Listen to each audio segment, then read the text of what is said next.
নমস্কার, দেখছেন talk to Bangla. আমি অভিষেক রয়েছে আপনাদের সাথে। এই মুহূর্তে যে খবর নিয়ে উপস্থিত হয়েছি, আর মাত্র 3 দিনের মাথায় কি ভারতবর্ষ সেই বিশাল আন্দোলনটা দেখতে চলেছে, যে আন্দোলনটা কয়েক বছর আগে হওয়াতে ভারতবর্ষের কেন্দ্রীয় সরকারকে রীতিমতন মাথা নত করতে হয়েছিল।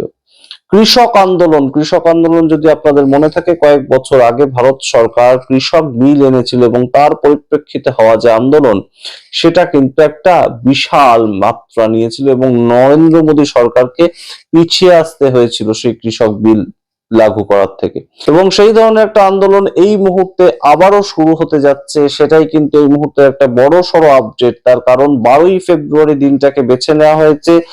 12ই ফেব্রুয়ারি কৃষকরা রাস্তায় নামবেন, তেমনই এই মুহূর্তে বিভিন্ন কৃষক সংগঠন তাদের পক্ষ থেকে রীতিমতন সাংগঠনিকভাবে তারা কাজকর্ম শুরু করে দিয়েছে। এবং এই মুহূর্তে ভারতবর্ষের কৃষক সংগঠনগুলো নামবে, তার কারণটা হচ্ছে ট্রেড ডিল হয়ে গিয়েছে ভারত এবং আমেরিকার মধ্যে, এবং যেখানে ভারতবর্ষ তাদের কৃষিজ সেক্টরটাকে অনেকাংশেই খুলে দিয়েছে, এবং যেটা কিন্তু হওয়ার কথা ছিল না।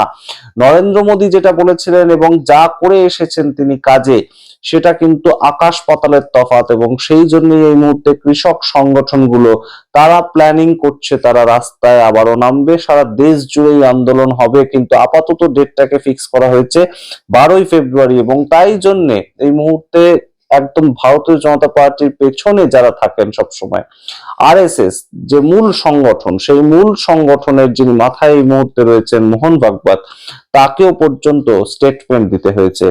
একদম সরাসরি নিউজ পেপারে ইন্ডিয়ান এক্সপ্রেসে তিনি সাক্ষাৎকার দিয়ে স্টেটমেন্ট দিয়েছেন, এবং যে স্টেটমেন্ট কিন্তু মোদী সরকারের জন্য বেশ খানিকটা পীড়াদায়ক, তেমন বলাই যায়। সমস্তটা বলবো আপনাদের, তার আগে অবশ্যই টক টু বাংলা ইউটিউব চ্যানেলটিকে সাবস্ক্রাইব করে দিন। ভিডিও শেষ অবধি দেখুন, স্কিপ না করে। মোহন ভাগবত তিনি কি বলছেন আগে আপনাদের কোট আনকোট পড়ে শোনাই, তারপর আসছি বিস্তারিত ব্যাখ্যা। একদম দেখুন টাইটেল, যে টাইটেলটা লেখা আছে, deal should not be driven by pressure or tariffs. অর্থাৎ যে ডিলটা হয়েছে ভারত এবং আমেরিকার মধ্যে, সেটা কোনো ধরনের কোনো প্রেশার বা ট্যারিফের ওপর ভিত্তি করে হওয়া উচিত নয়। একদম স্পষ্ট তার বক্তব্য। তারপর তিনি বলছেন, we all are watching what the super power is doing, we don't want to become the one who intimidates others. অর্থাৎ আমরা সেই ধরনের একটা পাওয়ার হতে চাই না যারা অন্যদেরকে ইন্টিমিডেট করে, এবং অবশ্যই আমরা দেখছি, লক্ষ্য রাখছি সুপার পাওয়ার কি করছে। তারপর তিনি বলছেন, as Vishwaguru we want to lead from within and become the example for the world. অবশ্যই গুরুত্বপূর্ণ কথা বলছেন মোহন ভাগবত, এবং তিনি বলছেন আমরা বিশ্বগুরু হতে চাই এবং বিশ্বগুরু হয়ে সবাইকে লিড করতে চাই। অবশ্যই ভালো কথা, কিন্তু খুব গুরুত্বপূর্ণভাবে তার যে বক্তব্যটা, যে আমাদের কখনোই কিন্তু ট্যারিফের কথা ভেবে পিছিয়ে আসা উচিত নয়। কোনো ধরনের ডিল করার সময় আমাদের কোনো মতেই কিন্তু পিছিয়ে এসে একদম যে ট্যারিফ চাপিয়ে দেবে ওরা, কত পার্সেন্ট ট্যারিফ এরা চাপিয়ে দেবে, আমাদের এই ধরনের একটা প্রেশার ক্রিয়েট করবে, এইটার ভিত্তিতে কোনো ডিল করা উচিত নয়। আমরা সমস্তটা লক্ষ্য রাখছি। এই যে বিষয়টা একদম কোথাও গিয়ে নরেন্দ্র মোদীকে ইঙ্গিত করে কি বলছেন না মোহন ভাগবত। এবং অবশ্যই এই মুহূর্তে ট্যারিফ সম্পর্কে যে কথাটা বারংবার ঘুরে ফিরে আসছে, 3টে পয়েন্ট খুব গুরুত্বপূর্ণ হয়ে উঠছে। 3টে পয়েন্ট, কোন কোন 3টে পয়েন্ট আপনাদের যদি বলি, তাহলে প্রথম যে পয়েন্টটা উঠে আসছে, যে রাশিয়ার থেকে তেল কিনতে পারবে না ভারতবর্ষ এই মুহূর্তে, কারণ তারা আমেরিকার সঙ্গে ট্রেড ডিলে চুক্তিবদ্ধ হয়েছে। তো সেটা কেন মেনে নিল ভারতবর্ষ, সেটা ভারতবর্ষের প্রধানমন্ত্রী বা বিভিন্ন কেন্দ্রীয় মন্ত্রীরা ছাড়া সত্যি কেউ জানেন না। আদপে কেন্দ্রীয় মন্ত্রীরা জানেন কিনা সেটা সম্বন্ধে সন্দেহ রয়েছে, কারণ পীযূষ গোয়েলকে এই সম্বন্ধে জিজ্ঞেস করা হলে তিনি বলছেন এস জয়শঙ্কর জানেন, আবার এস জয়শঙ্করকে জিজ্ঞেস করা হলে বলছেন তিনি নরেন্দ্র মোদী জানেন। তো কেউ আদপে কেন্দ্রীয় মন্ত্রীরা এই সম্বন্ধে ওয়াকিবহাল কিনা আমরা জানি না। তবে এই মুহূর্তে আরএসএস প্রধান মোহন ভাগবত তিনি যে কথাটা বলছেন, সেটা অবশ্যই একটা বড় সড়ো ফ্যাক্টর। তার কারণটা হচ্ছে যে এই যে সামগ্রিক ঘটনা, এতে কৃষি সেক্টরটাকে খুলে দেওয়া হয়েছে তেমন কিন্তু এই মুহূর্তে বলা হচ্ছে। এবং কৃষি সেক্টরটাকে যদি খুলে দেওয়া হয়, তাহলে ভারতবর্ষের কৃষক যারা, তাদের কিন্তু সবচেয়ে বেশি বেকায়দায় পড়তে হবে। এবং এগ্রিকালচারাল প্রোডাক্টস যদি বিভিন্ন জায়গা থেকে আসে, আমেরিকা থেকে আসে, তার পরবর্তীতে অন্য কোনো দেশের সঙ্গে চুক্তি হবে, সেখান থেকেও আসবে।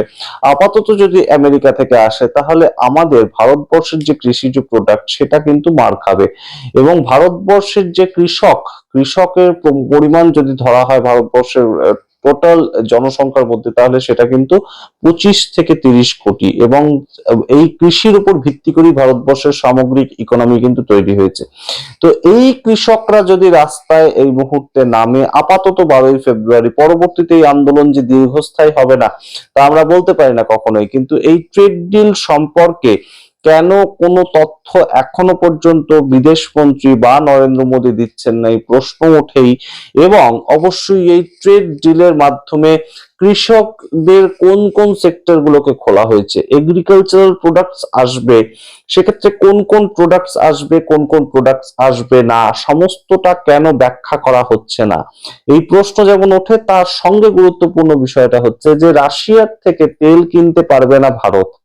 এবং আমেরিকা এই ধরনের হুমকি পর্যন্ত দিয়ে রেখেছে, একদম তাদের লিখিত হুমকি যেটা, সেটা হচ্ছে হোয়াইট হাউস তাদের পক্ষ থেকে প্রেস রিলিজ বের করে বলা হয়েছে যে ভারতবর্ষ রাশিয়ার থেকে তেল কিনতে পারবে না তো বটেই, যদি কেনে তাহলে আমরা 25% ট্যারিফ চাপিয়ে দেব আবারও তাদের উপর।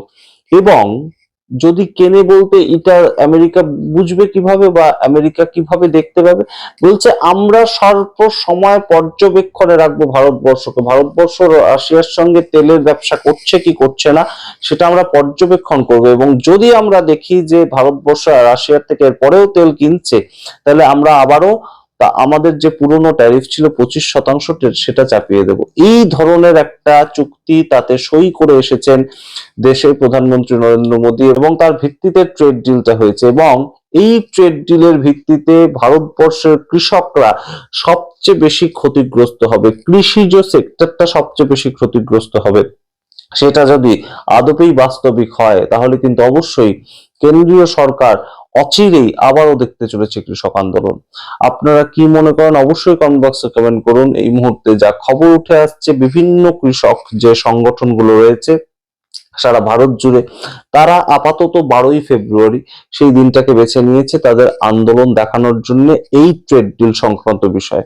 তার আগে ভারত সরকার অবশ্যই এই মুহূর্তে ক্লিয়ার করুক, ভারত সরকারের যদি আদপেই কৃষিজ সেক্টর খুলে না দেওয়ার একটা প্রেক্ষিতে তারা সই করে থাকে, আমরা খুলে দেব না আমাদের কৃষিজ সেক্টর, তাহলে অবশ্যই ভারত সরকার সেই সম্বন্ধে ফরমান জারি করুক, কিংবা সংসদে সেই সম্বন্ধে বাণিজ্য মন্ত্রী বক্তব্য রাখুন।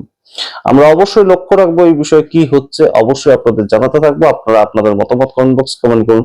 দেখতে থাকুন টক টু বাংলা, অবশ্যই শেয়ার করতে ভুলবেন না এবং সাবস্ক্রাইব করতে ভুলবেন না আমাদের টক টু বাংলা ইউটিউব চ্যানেলকে। ধন্যবাদ।